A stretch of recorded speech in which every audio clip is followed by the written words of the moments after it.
This is Tim Bryce with my column titled, Lessons Learned from IRMA. Well, we survived IRMA. Not just the hurricane, but a ratings-hungry news media, power and gas outages, and lack of reliable news. Frankly, I'm surprised we still have a sense of humor. Contrary to what the media told us, IRMA was not the most devastating hurricane to hit Florida ever. Have we already forgotten Andrew of 1992, which wiped out Homestead and left thousands homeless? What about the legendary no-name storm of 1993, which produced more debris, downed trees, boat damage, and power outages than IRMA? Or 2004, where Hurricanes Charlie, Francis, and Ivan crisscrossed the state, leaving a swath of destruction behind? Of the storms I've witnessed in Florida since 1985, I would place IRMA a distant fourth. So why all the hubbub? Hurricane Katrina in 2005 showed what a real hurricane could do to a grossly underprepared area. The public was also keenly aware of the destructive images recently coming out of Texas from Hurricane Harvey. Destruction and the possibility of death seems to have a way of unnerving the strongest of us. What was different, though, between the Florida storms of the past and IRMA? IRMA shut down the state and created panic conditions. The others did not. Three important lessons emerged in its wake. First, the news media used fear to prod the populace. Fear is a powerful motivating factor. Have you ever noticed how animals in the wild react when they smell the smoke of a wildfire? They all retreat from it in their own way, but can be coerced to stampede under the right conditions. The human animal does likewise. Most of us calmly and methodically prepared for the coming storm, but many panicked and stampeded out of the state. We see this same use of fear used by the media in political campaigns. Pandemonium reigned on the Saturday before the arrival of IRMA. You didn't dare go out on the roads unless you absolutely had to. Tempers flared on the roadways and in long lines. People began to hoard more supplies than they really needed, booked hotel reservations up north which they never used, and there were accusations of price gouging. All of this in the name of ratings. The second lesson was the anger created from ghost town conditions. When the power went out and the gas stations closed, a domino effect occurred. One by one, all of the stores, restaurants, car dealerships, and public service institutions closed their doors. Even the post office closed and refused to accept mail. The old adage of through snow, wind, and hail is now an obsolete notion. Basically, the area came to a standstill, something I have never seen in Tampa Bay in the 32 years I have lived here. There is something eerie about standing in an empty Home Depot parking lot with tumbleweeds around you. Virtually all stores and malls were closed with no gas or water to be found anywhere. Supermarkets looked like the food shortages of Venezuela, and frustration grew.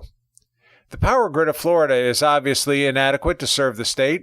It is frail and barbaric and led by people who prefer to react to situations as opposed to planning. Let me give you a small yet typical example.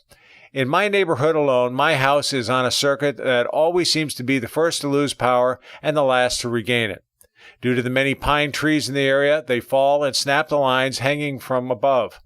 Obviously, they should have buried the lines long ago, but refused to do so, claiming the cost would be exorbitant. In reality, it would be cheaper in the long run to bury the lines and keep their paying customers online. The point is, they are content putting their fingers in the dike as opposed to permanently fixing the dike. This is a classic example of rearranging the deck chairs on the Titanic. Immediately following the storm, there was a noticeable absence of power company trucks, cable operators, and county utilities helping to clear debris from the roadways and neighborhoods. The only group that appeared to know what they were doing was law enforcement, who safeguarded our streets and maintained order. Everyone else was evaluating and assessing damage, as opposed to getting the job done. Even now, days after the storm, many people are still without power and access to the outside world. Even if the service providers are working, their low visibility creates the impression they simply do not care about the public. The loss of power and utilities caused many people, including yours truly, to become nomadic in search for a place to relax and breathe air conditioning. Several thousand people sought refuge in public shelters, mostly under crowded conditions. All of this required patience to maintain sanity.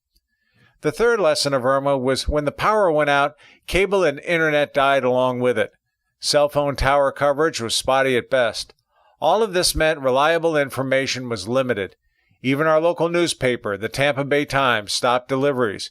It was rather amusing to receive the Sunday paper on the following Tuesday. Why bother? The one medium that got us through this period was AM/FM radio, which provided news during the day and entertainment at night. While it is being claimed AM/FM radio is obsolete technology and on its deathbed, they were the only ones there for the public 24/7. Thank God for AM/FM. So Irma has passed Florida and gone into the history books. What was left in its wake was an incredible amount of angst caused by fear, anger, and the unknown. It was difficult even for the best of families, thereby creating high levels of stress. Aside from the laborious task of cleaning up their homes and restocking food supplies, Floridians need to regain their composure. This was a highly charged emotional roller coaster we have been on for several days that left the populace burned out. All of this would be funny if it wasn't so exhaustive. And we must remember, hurricane season will not be over until November 30th. Throughout this ordeal, we had several friends and family from the north pray for our safety, for which we give thanks. Next time, though, I would ask them not to pray for us, but for some sort of sanity to deliver us from the madness of the media, power companies, and information blackouts. The next time a storm like this occurs, I believe I will take a vacation to Las Vegas until it is blown over. I'm confident my home will survive, but my personality will not. Friends, keep the faith. This is Tim Bryce in Palm Harbor, Florida. Follow me on the internet at timbryce.com.